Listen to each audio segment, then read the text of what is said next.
जय श्री राम। प्रभु श्री राम जी, माता श्री सीता जी के चरणों में कोटि कोटि नमन और श्री हनुमान जी महाराज के चरणों में कोटि कोटि नमन करता हूँ। सुंदर कांड के प्रसंग में जब जामवंत जी ने कहा कि हे मारुति पवन पुत्र, राम काज लगी तब अवतारा, सुनतहि भयउ पर्वताकारा। इतना सुनते ही हनुमान जी के रोंगटे खड़े हो गए। पर्वत के आकार का शरीर हो गया। उनका सोने का सा रंग है, शरीर पर तेज सुशोभित है, यानी दूसरा पर्वतों का राजा सुमेर हो। हनुमान जी बार बार सिंहनाद करके कहा, जय श्री राम, जय श्री राम। फिर जामवंत जी से कहा कि मैं इस खारे समुद्र को खेल में ही लांघ सकता हूँ। सहित सहाय राम नहीं मारी, आन मही त्रिकूट उपारी।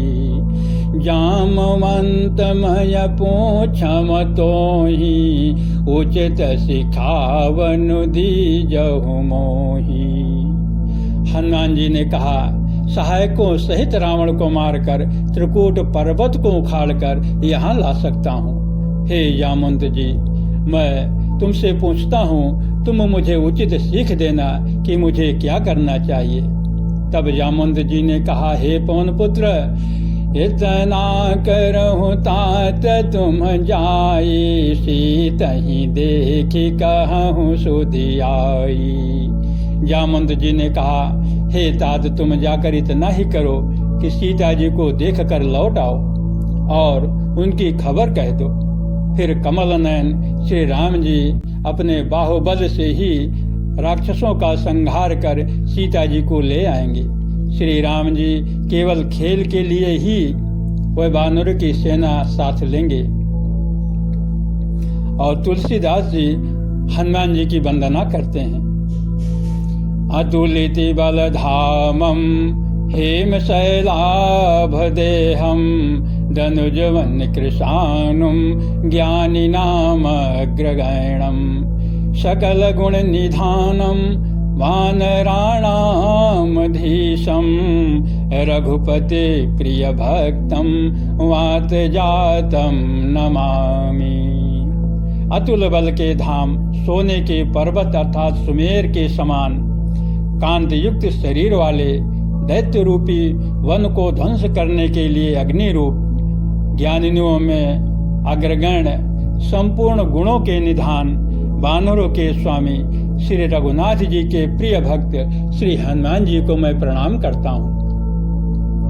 तुलसीदास जी हनुमान जी के गुणों का वर्णन करने का प्रयास किया है। बाबा जी सुंदरकांड की प्रथम चौपाई लिखते हैं, जामवंत के बचन सुहाए, और सुनि हनुमंत हृदय अति भाए। बचन सुहाए, सुंदरकांड सुहावना से शुरू हो रहा है। जब आपको माता पिता गुरु की वाणी सुहाने लगे अर्थात अच्छी लगने लगे, तो समझ लेना कि भगवान की कृपा का दरवाजा अब खुलने वाला है। और ये हनुमान जी का यात्रा प्रसंग बहुत फलदायी है। या सुनने पढ़ने से सभी कष्टों का निवारण होता है। जामवंत जी के वचन सुनकर हनुमान जी को बहुत अच्छा लगा और हृदय में बहुत खुशी है। हनुमान जी अपने सभी मित्रों से कहा कि भाई, तब लगी मोहि पर क्यों तुम भाई, सही दुख कंद मोल फल खाई। जब लगी आमम सीतहि देखी, ओहियो काजु मोहि हरस बिसेखी। यहाँ कही नाई सबनि कहु माथा, चलो हरस ही अधरि रघुनाथा। हनुमान जी महाराज यात्रा प्रारंभ करने की तैयारी में हैं। मित्रों उदास हैं। हनुमान जी महाराज अपने मित्रों से कहा, भाई, तुम लोग दुख सहकर कंदमूल खाकर तब तक मेरी राह देखना, जब तक मैं सीता को देखकर लौट ना आऊं। और मुझे पूरा पूरा विश्वास है कि भगवत कार्य अवश्य होगा। हनुमान जी ने कहा, यात्रा के आरंभ में मुझे इतना हर्ष हो रहा है कि कार्य अवश्य होगा। ध्यान देना, जब कोई कार्य प्रारंभ करने के पहले मन में हर्ष, उत्साह, उमंग, आनंद है तो कार्य अवश्य होगा। इसके विपरीत अगर मन में धक धक है, डर है, शंका है तो कार्य होना मुश्किल रहता है। हनुमान जी सभी साथी बानरों को नहीं भेजा, इनको क्यों बैठाए रखा?